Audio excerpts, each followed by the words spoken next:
Hi, welcome to Matt's Garage. Today we're doing a walk around of my 1972 International Scout II. I recently posted on Instagram at Matt's Garage Show that I'm thinking about selling it, and I've had some interest, so I want to do a detailed walk around. I put together a build sheet that's down in the information below, and yeah, I'm going to pull it out and do a walk around inside, outside, and underneath so that people can get a flavor for the quality of the build.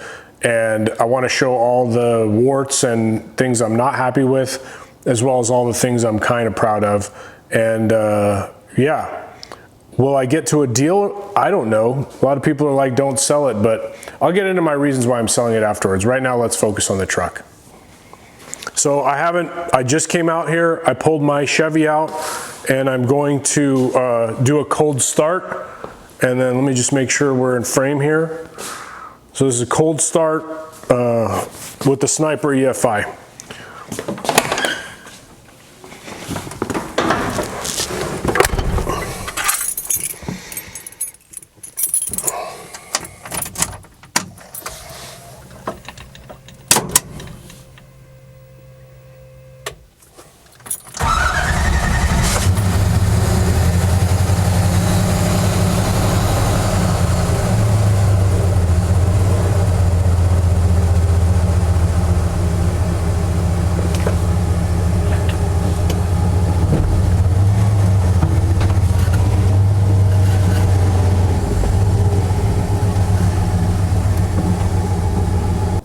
All right, we're gonna walk up on it. It's got a great stance. I am really happy with the stance. I don't love the cavalry blue. I'll talk more about that later, although people do like it. I think there's something with the white top that's throwing me off, because that's the Wimbledon white top on there. One thing I don't like is that when I put it back together, I just wasn't able to get this panel aligned. And it wasn't misaligned before, so I'm not really sure what's going on there. The quality of the paint is not great, like it's not super shiny. I'm not very good at body work, so that is a downside. And like there's parts that are nice, like up here on the A-pillar it came out smooth, but then there's other parts where it's hard to, you can see that bump there, right? Like stuff like that. I've got rash from off-roading. And then the bed, like you can see all my sand scratches are on there. I don't know if it's coming out on the screen, but there are a lot of sand scratches in the paint. So I would say the paint is really the worst part about this rig. Let's keep doing the walk around on the outside. Yeah, we'll get to the functions later. The top is really not restored. I've got the seam sealer needs to be pulled out of the drip rails and reapplied. That's why you get this rust in here. But it's not bad. It's just sort of surface rust running down. Have an extra set of slider windows for the hard top.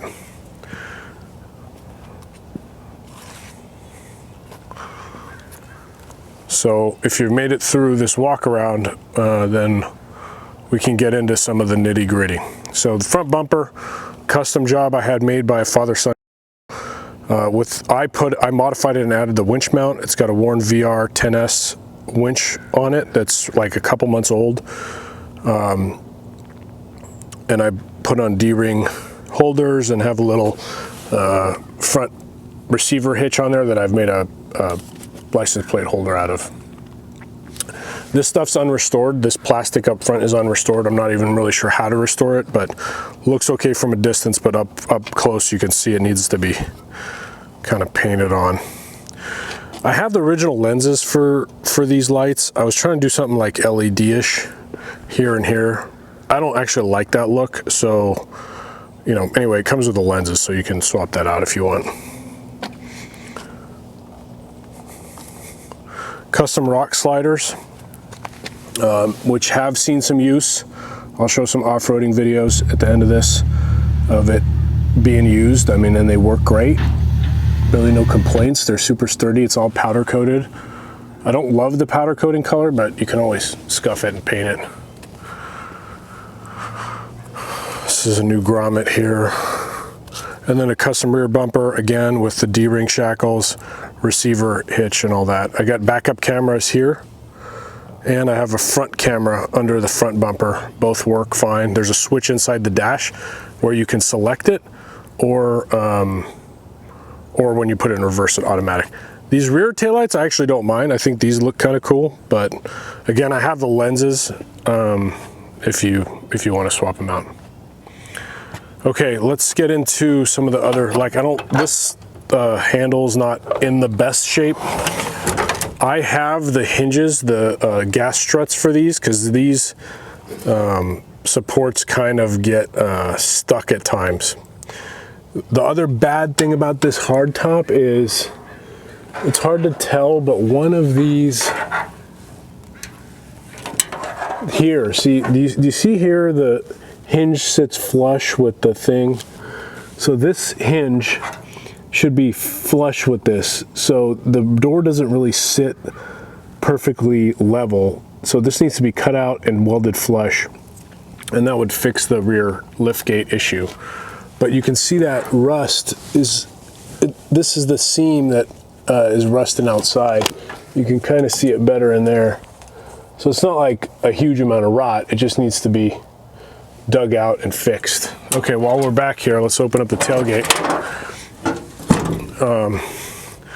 Got a custom subwoofer sound system thing. There's speakers there, both sides, and then under the dash.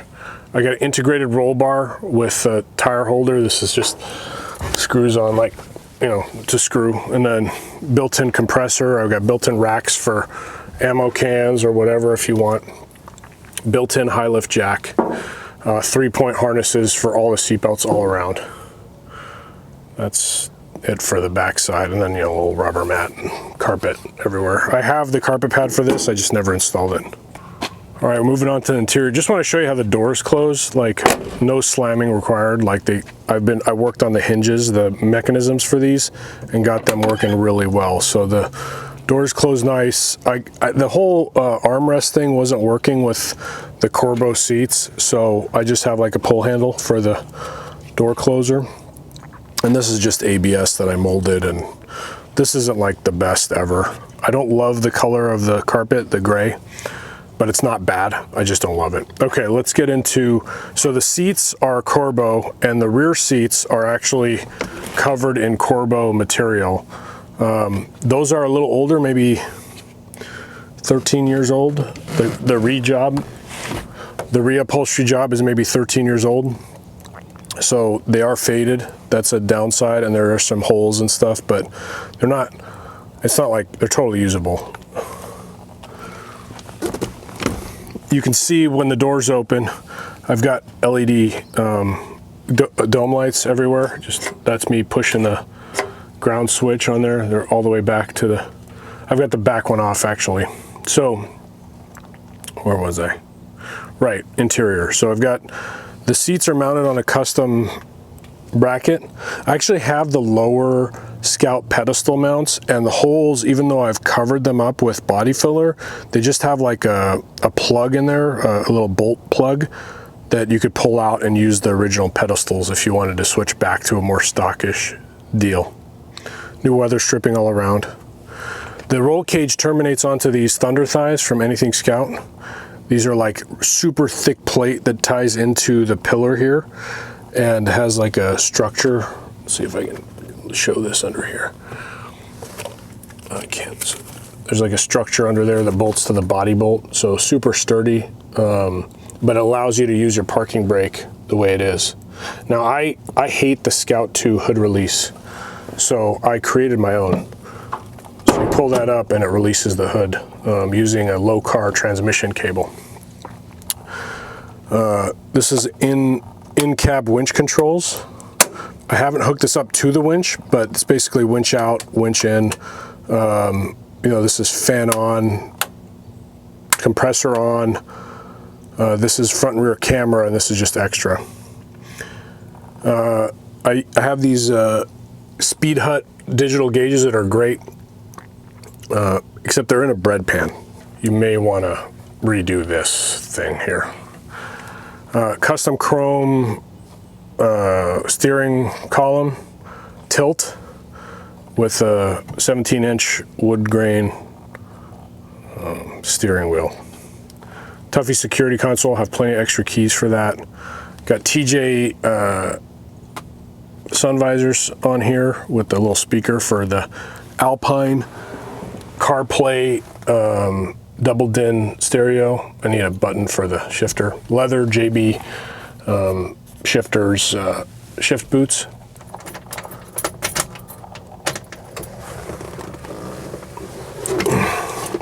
So you'll see the Sniper start up.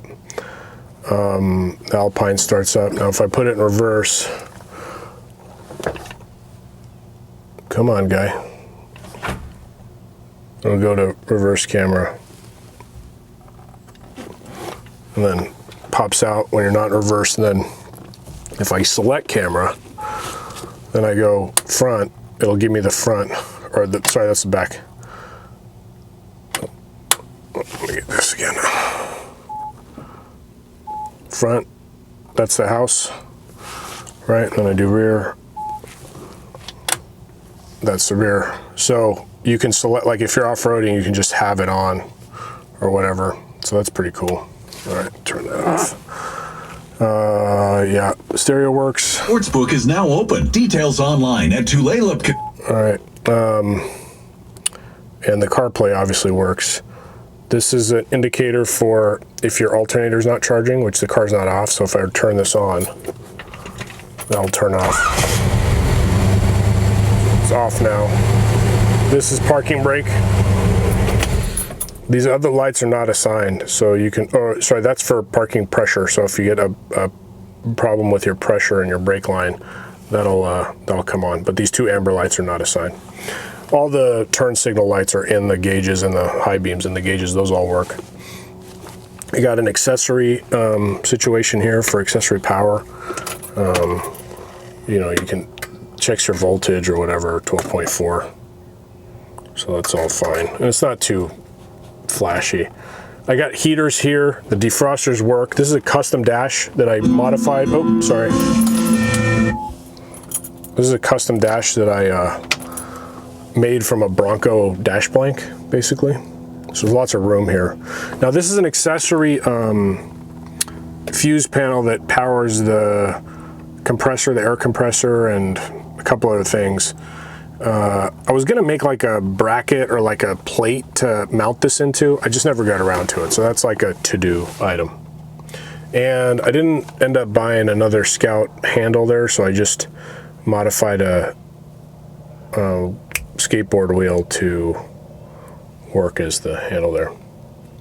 The wing window rubber is not horrible. It works. It's not great though, but they now offer that. So that's been a problem for Scouts for a long time. So that's good. The AX15 shifts great. The Dana 20 shifts great. I went off-roading a couple weeks ago. It only popped out of gear once, and I'm not even sure why. I probably just wasn't paying attention.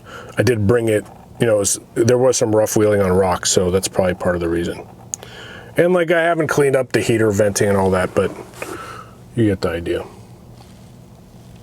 Let's get into the power barn here. I got Chevy 350. I bought this block brand new. It was a GM Goodrich block. Ran it for many years, probably only put 20,000 miles on it, if that, maybe 15,000 miles on it before this last rebuild. I put Vortex 64cc heads on it, a Lunati cam and lifters. It's got a Chevy Corvette, a ceramic coated ram's horn manifold, and that goes to a custom exhaust I made with a catalytic converter on it. So it's really nice for the smell. Once it gets heated, it really is, burns clean. I've taken a lot of touches, like I've put a little heat triggered vacuum switch that clears the charcoal canister, which I custom made and mounted, so that you don't get gas smells in your garage, but you don't want that sucking constantly. So there's a little orifice restriction here so you don't get a big vacuum leak, and it only turns on when the engine's at temp. Low car accelerator cable, AN fittings on all the hoses. I've got an HEI distributor, and then this is actually like a Bronco air filter element. Engine runs great. It's got modern Chevy like serpentine belt setup from like a 90s Silverado. It's got the Hydro Boost with the dual return on the, it's like a 92 diesel Chevy power steering pump, and then Hydro Boost brakes, which work great. I mean, the brakes on this thing will put you through the, I mean, they're not super sensitive. Like people say that Hydro Boost makes your brakes super sensitive. I don't find that. I actually find it to be quite normal. So new distribution block or whatever, proportioning valve. Got the collapsible steering column. Resealed the steering gear last time I rebuilt it. This is the Tom's Bronco Parts dual sort of radiator windshield washer fill thing. The engine doesn't leak any fluids. The transmission doesn't leak. The transfer case doesn't leak. Got a custom fan shroud. I got videos about all this stuff. You know, I got my battery over there. Let's go look at the battery. So the battery's got these lugs and the side posts. So I've got a combination of ground. I got a lot of grounds on the electrical system. This thing's grounded to high heaven. I've got the winch and all that stuff, and then the sniper has to connect directly, so that's why there's so many cables. I've got a massive fuse down there in case there's ever like a backfeed from the alternator to blow the big fuse rather than burn the truck down to the ground. Those are the sniper relays over there. All this is powder coated. This is powder coated. This is powder coated. I made a leaf catcher here, powder coated. All of the inner fender wells are powder coated. I went kind of nuts. Even these things, like the parts like that, are powder coated. So it's, you know, well thought through and really cared for build. All right, let me shut this. This is kind of loose, so I don't know what's going on there. That needs some love. Kind of an OE style antenna. It's not technically OE, but I got it from Napa and it kind of looks the part. Jeep TJ mirrors. All right, let's move on to the underneath. So the tires are 33, 10, 50, 15 BF Goodrich all-terrains. They do have some scars from wheeling, and they're not young. I mean, I think I got them in 2009, so it's probably time for those to be swapped out. Bilstein shocks. The front shocks are a little long. I would have liked to have gotten the shorter one, but they still work, and they cycle with the compression. They're just not in the center of their travel when at ride height. All right, let me get the creeper. Let's get underneath this thing. All right, starting with the shackles. These are stock Scout shackles. I undid the shackle reversal kit that was on there from before. And these are custom Alkin springs with zero lift. You can see they're super flat and really flexy. Mike's high steer on the Dana 44. Both the Dana 44 axles have Auburn limited slips and 410 gears, extended stainless steel brake hoses. You can see the motor's painted well, no leaks anywhere. Made the custom crossover pipe, made a custom cross member for the motor. It sits on like the clamshell style motor mounts, so Chevy motor mounts basically. So if you ever need to change the motor mounts, you just hold the motor up. You can drop the cross member out, change the motor mounts, put the cross member back. Really thought about maintenance here. I've got custom bump stops. What else do I got in the front? Here's another ground. Ground's everywhere. Okay, let's swing back a little bit.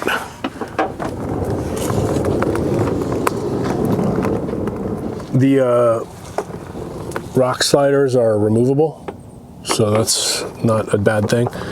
New body bushings, obviously. The whole underside is coated with rhino lining everywhere. I took the Scout, leaned it up, there was nothing in it, and I rhino lined the whole thing. The frame is powder coated, custom cross member that's boxed and strengthened from the stock one.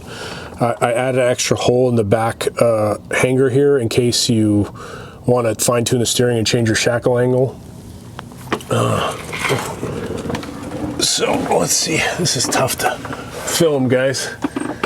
This is kind of tough to film, but it's super clean down here. Let me turn it this way, I guess.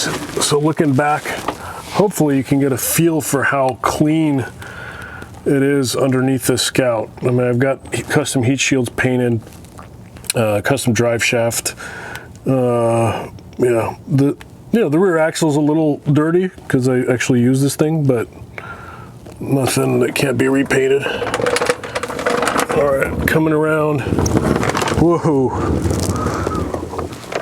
All right, so I've got also a custom shackle hanger here so you can adjust your shackle angle. Custom fuel tank with the built-in fuel pump. All right, let's put her back in the barn. We'll talk about what's going on here. Oh, sorry, gotta let it prime.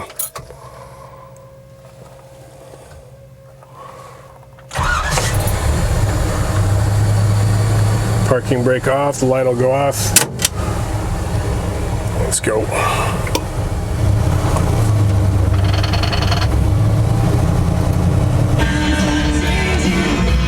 Take it easy, John Cougar, take it easy. I don't want to get demonetized here. Oh no, that's not John Cougar, that's what's his name? The soft guy, Brian Adams. All right, so let's talk about what's going on. Why am I selling this thing? I've had it since I was 18. I've had a lot of great times in this truck. I've restored it twice now. Probably put $100,000+ into it, not counting my labor. So look, I've realized I don't actually like rock crawling, and this thing's pretty good in the rocks. It's built for off-roading. My kids are never gonna drive this thing. You know, it's a handful. I mean, it's like operating a piece of machinery, you know. And I've got the Bronco I'd like to finish. I've got my Jeep. I've got my Chevy. My wife's got the Toyota Highlander. Like, how many cars does a guy need? Don't answer that. So there's the fact that I've had it for 25 years now, or no, 27 years. I got it when I was 18. It's like, it's time to let somebody else go enjoy it. It's a really good build. It is not perfect. Like, if it was perfect, I'd be asking like crazy money, like 80, 100. You see what these things are going for. Like, the LS ones are like going for $250,000. I know I don't have like that kind of a build quality, especially with the paint the way that it is, but the bones are here for a really high-end build if you wanted to take it that way. And anyway, so I'd love to hear what you guys think I should ask for it. I really don't know. I mean, I know it's going to be well north of 20. You think the market will bear north of 30? That'd be good. So so I've realized, like I said, I've realized I don't love rock crawling. I'd rather have something a little more stockish. That's why I'm building the Bronco in more of a stock configuration. It's just to put around and enjoy it, you know? Still capable of off-roading, but not rock crawling. Other than that, like, my kids' interest level, like, they don't want me to sell it, but like, they get it, and like, they like just cruising around in a convertible. They'll be happy in the Jeep doing it. They'll be happy in the Bronco doing it.